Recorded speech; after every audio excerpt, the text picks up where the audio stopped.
The dialogue in this series is so genuine and feels so natural, as if humans are talking, not anime tropes. I mean, we're surrounded by kaiju, we're surrounded by giant mechas and monsters galore. That's not realistic. But when you're in a world where a kaiju appearing and destroying the city is about as common as an earthquake in many countries that experience them on a monthly basis, it feels like, you can have genuine characters just say, oh, look at the kaiju. Oh, I don't even know which one was the kaiju. That's pretty cool. Alright, let's carry on with class. Oh shit, you should have told us we were gonna skip this period. I would have came in late. The general banter in this show is some of the most human I've experienced in one of the most unnatural situations, kaijus and giant battles. Yet the characters feel as if they're a part of a world that's seriously no different than our own, just instead of natural disasters that we experience, they experience kaijus appearing and potentially destroying their buildings, and that's just the nature of the beast. There's a moment in the episode where our one character ends up sneezing. I actually thought my player just buffered or glitched. I was like, oh shit, did I hit the pause? I was like, okay, wait, that's not working. And then I realized they decided to say, you know what, the character has to sneeze. It's a pretty natural thing, but when's the last time we've experienced an anime sneeze that came across as real as you're talking with a friend, and they're like, wait a second, they don't move, sometimes the sneeze goes away and then sometimes it happens. It's the little things that makes a cast of characters feel like they're real people. If you were to tell people, oh, there's an anime sneeze that feels really realistic, they'll probably be like, why the hell do I care? But when you see all the little bells and whistles that are designed to try to make this show feel like real people interacting with each other, it really does stand out, I have to say, and really makes me appreciate this show. It has the epic action that makes it just amazing. It makes you feel like a kid on Saturday morning watching Power Rangers, watching your favorite Godzilla movie, whatever it is, you're watching giant kaijus beat the shit out of each other with really creative strategies that I have to really appreciate. Like, I enjoy it in this episode how we're fighting a warping kaiju, something that can teleport around, and because of that, you can't really rely on just having the standard, the giant beast all formed together, split it off into 3 separate beings so you can basically tackle it like that. You may be weaker than your combined form, but you have more maneuverability and more strategy that you can work with. There's a lot of interesting elements at play, but honestly, the standout of this episode is the dialogue. I really appreciate it when there's a world that feels so absurd, where you're like, holy shit, there's a Godzilla-looking creature, there's this, that has to be the most shocking thing. And those are interesting stories when a world has their reality shattered and they realize that aliens have invaded, kaiju have invaded. But I think it's even more interesting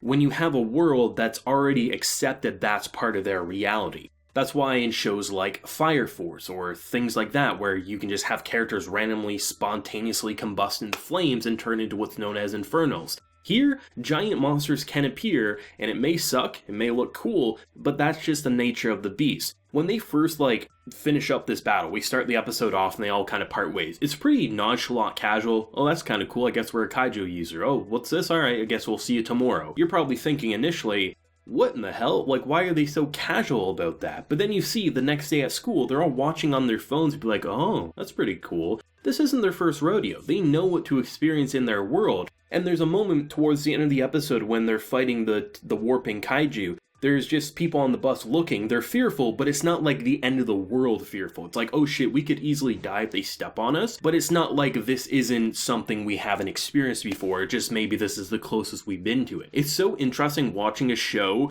just say, we're going to show you the most unnatural situations that you will never experience in your world, but we're going to show you characters that actually feel like people rather than anime trope with anime personality. I mean, I think probably a lot of us were assuming that the one character who would bail out on training would be the girl who bailed out on every guy she's invited out to meet up somewhere. Instead, it actually happened to be Yomogi, and I was like, oh, that's kind of interesting. And it's not for a reason of oh, I don't want to help people. It's simply, the dude has a job. Another thing that makes it feel genuine. This is a man who wants to be independent. He's at a working age. He wants to work as much as he can to be financially stable. There's probably going to be more to his character than just that, a reason why he feels like he needs to be independent. Maybe it's his mother is, burdened by having kids or something, maybe she can't support him by herself. Or maybe he's just a character who really wants to be that independent and have his own financial freedom.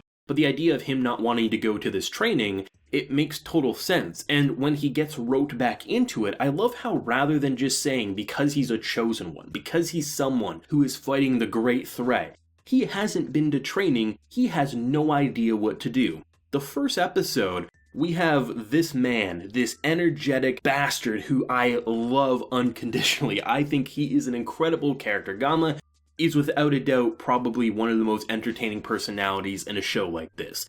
But he was the one who controlled everything last time. This time, when he gets thrown into the battle and they split apart, he's literally just spinning his arms and he accidentally grabs the kaiju and he's like, oh, that's cool, and then teleports away. That was one of the funnier things I've seen all week. There's been some funny shows airing in this past week. I love how when the humor's there, it's that type of humor that you can't help but burst out laughing, but it wasn't necessarily a character trying to make a joke. They literally were just in a funny situation from an outsider looking in. And all the badass moments, or just the simple idea that I think probably a lot of us can relate to something like this happening. I know I can at the least. When he comes over and invades the bath scene, right? He's just like, yo, you didn't come to practice. And he just is like, you know what? We're just gonna have a bath together because I have no social boundaries. He's saying, you know, you gotta be doing this. You know, Yamagi just says like, how could you just like so casually talk like this given the circumstance? That's the exact type of reaction you want. Or when he confronts his mother, like, why would you let a stranger in? Well, he said he was your friend. That's a pretty natural mother thing to do, I have to say, and just the idea of him being like, I don't want to intrude,